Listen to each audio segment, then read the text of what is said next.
I would like to introduce a very interesting research done by Miros Foundation. It's called Toxic Narratives, Monitoring Alternative Right Actors. And it was really interesting read for me because you went down, deeper down, and you analyzed the different narratives which underline the hateful content. Could you share us your findings and just in few minutes words what the research was about and what narratives did you define in your research? Yeah, I try to keep it short. So basically in my work I saw that a lot of same things keep reappearing, a lot of same narratives. That in like 2015, 2016 we had a lot of disinformation about certain refugees doing crimes like robbing, killing animals. And a lot of journalists worked really hard to disprove all of these single stories and to run after all these stories. And I thought there must be a better way to counter this, because you can't not just fight this on this level. So we had the idea to look what's behind all these disinformation campaigns, what are the narratives that bind them.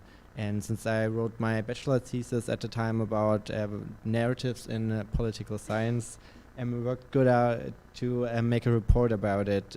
So we did the biggest analysis on far-right narratives on social media in Germany up to date. We analyzed over 1,000 posts. We did the 10 most posts with the most engagement of 10 different pages. And we got a conclusion to what narratives are the most important. We had some meta-narratives that grouped the smaller narratives, but basically the most important thing that was combining all these things was the idea of the downfall of Germany, a really apocalyptic view of the society is about to collapse, and it was then differentiated in different parts, like an attack from outside that then was categorized like an invasion of Muslim hordes that are coming here. The attack from inside, like re-education by the state, was a big part. Outside was also the Islamization, a lot of conspiracy theories, like the Great Replacement. All of these things were very popular. Also the lying press, of course. But the most successful individual story was about the German word is Volksverräter, betrayer of people. That the politicians were secretly working for other forces and didn't have the interests of the people in mind, and were working for a Jewish conspiracy or for these Muslim hordes. Yeah. So I think it's way more effective if we don't look at all these disinformation campaigns on a single thing. It's way more effective if we look at these narratives, because I've seen like these narratives give, when an event happens, the narratives gives structure and meaning, and we categorize our world in certain narratives. Like with all the migrant crime, it's strangers are barbarians. It's a really old narrative that we know. It helps if it's an old narrative. And I think it's more fruitful if we talk about these narratives and tell people that these exist, and if we found counter narratives, then run after all these stories. And also, I think too much talk is about hate speech or dangerous speech. It's a bit broader. Definitely there are problems with these cases. It can lead to real life violence, and it's the idea is to silence people online, to drive them out of the debate. But if you look at a society, you don't win elections with hate speech online. You win elections with toxic narratives that poison the society, because with slurs you don't convince people to vote for far-right parties. It's with clever narratives that trick people into believing those. I can see everyone is nodding. Do you agree with what Miros said, that we need to look at narratives, the underlying narratives? Do you have the same definition, or if yes, what narratives do you define? So I think, yeah, first of all, I read this report and it was really interesting. And yes, I agree that we have to look at narratives, but I would, even dig deeper and scrutinize language in detail. So when you say that it is important to let people, for instance, know how these, or identify these narratives, how these narratives picture the reality, that people will be aware of it. To me, it is still a little bit abstract. So for instance, in my program, we mainly teach people how to identify frames because it is easier. Like I was taking notes while you were speaking, like you mentioned so many frames, for instance, or metaphors, like you mentioned the term invasion. It is very, even the mainstream media is using metaphors of war when they speak about immigration today, and it is a very powerful device because, I don't know if you know, but we use metaphors all the time. Like, do you know how many metaphors you say a minute, for instance? Ili, you can't tell because Ili knows. Do you know how many metaphors you say a minute? I'm curious. Yeah. Just... Okay, 1, 6, or 15? Well, actually, 6. Yeah, so we use metaphors all the time, and research shows that metaphors fundamentally influence our thinking, right? So when you hear something like this innovation, which I agree with you, at a larger level it is a narrative, it is also a metaphor. When you hear something like this, you won't be aware of it, right? Because it's almost like in linguistics we say dead metaphors, when you don't notice anymore that they are unusual or the literary character behind the phrase. But that's when it becomes dangerous, for instance, because it will still impact your mind and it will still urge you to think unconsciously about immigration in terms of war.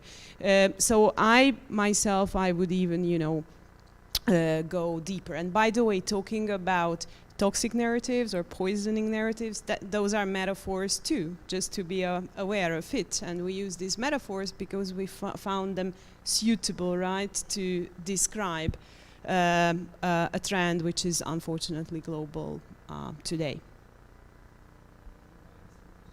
Yeah.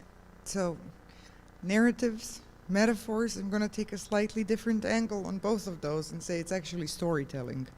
And it doesn't just apply to the far right, it also applies to everybody, right? I individually couldn't tell you exactly how many migrants there are in Hungary, but my narrative is that clearly not that many, right? So, and that is something that is applicable across the board, it's just applicable to humans, because we can't actually conceptualize the truth about everything we encounter. We use narratives or metaphors or heuristics. We use shortening ways of thinking in order to be able to handle the complexity of the world around us. It is unmanageable if we don't use these pre-known sort of sets. And that is both where the danger and where the potential response lies. So yeah, absolutely, I agree. Seeing them and analyzing them, and sort of from a personal perspective, I would just enjoy seeing more creation of something else that uses the same technique rather than academic analysis or discussions. More stories, literal stories with characters and sort of simplified narratives, because while we know that they're not the absolute truth, they're also what's winning the war for human attention.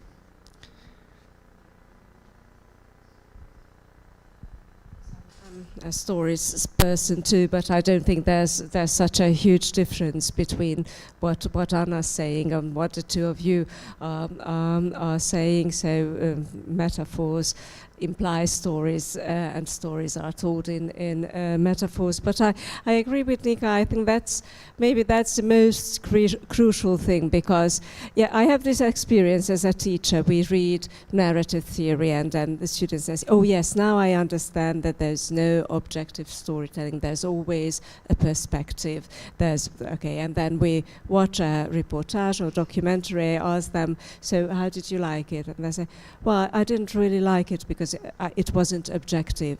So this step from academic discourse to the practice of reading news, of watching news, of navigating on social media seems unbridgeable sometimes. And now I'm talking about university students and not about average people who live amidst this ocean of narratives on social media. So I think that would be very, very good to find a way to teach these skills of identifying perspective, of identifying metaphors, of being self-reflective when consuming stories, and that seems to be far away at the moment. Yeah, I would also say that in this work I analyzed a lot of comment sections under articles, and we definitely saw that the far right and right-wing populists were really good at framing easy narratives, and the democratic or the left side was always more, in Germany at least, more like dry facts or a lot of orders like be more tolerant, and that's not what is winning the information war. So I think we need to learn to tell better stories again and to rephrase it. And oftentimes you get the accusation that you want to manipulate people, but it's not about telling something that's not true. It's just telling it in a way that's more accessible to people. So you shouldn't lie, of course. It should still be the truth. It just should be in a different way that people can understand it more easily. I want to say just a few words that I noticed that all of us, including me, we keep talking about counter-narratives and reframing, but it is, talking about a counter-narrative, it is also a frame, and this is rather a question whether we should, and something you also mentioned at the very end of this report, whether we should think in terms of countering something or coming up with our, if you will, own narratives. Because if you always reply, you always respond, you always try to reframe, that is necessarily puts you in a position where you will be the defensive, in my opinion.